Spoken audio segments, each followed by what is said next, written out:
ಯತ್ನಾಳ್ ಒಬ್ಬ ಪ್ರಖರ ಹಿಂದುತ್ವವಾದಿ. ಯಾಕೆ ಹೇಳ್ತೀನಿ ಕೇಳಿ.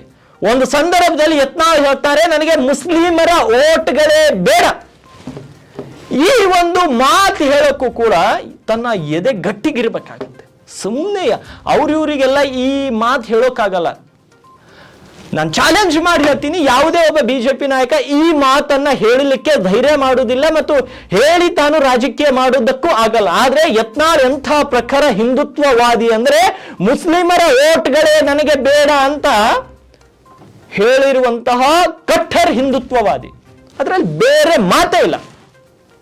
ಆದರೆ ಪಕ್ಷದ ಹಿತಾದೃಷ್ಟಿ, ಪಕ್ಷದಲ್ಲಿನ ಶಿಸ್ತು ಸಂಯಮ, ಪಕ್ಷದಲ್ಲಿನ ಶಿಸ್ತು, ಅವರ ಒಂದು ಏನು ಪ್ರೋಟೋಕಾಲ್ ಇರುತ್ತೆ, ಅವರ ಒಂದು ಗಡಿ ಇರುತ್ತೆ. ಆ ಗಡಿಯನ್ನು ದಾಟಿ ಹೋದ್ಮೇಲೆ ಯಾರಿಗಾದ್ರೂ ಶಿಕ್ಷೆ ಆಗುತ್ತೆ. ಆದ್ರೆ ನಾನು ಒಂದು ಮಾತನ್ನ, ಒಂದು ಹಳೆ ಗಾದೆ ಇತ್ತು, ಉಳಿದವರು ಊರಲ್ಲಿರಲ್ಲ, ಮೆರೆದವರು ಸ್ಮಶಾನದಲ್ಲಿರಲ್ಲ ಅಂತ.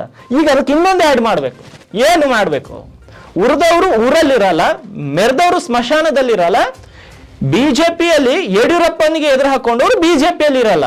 ಇದಂತೂ ಸ್ಪಷ್ಟ.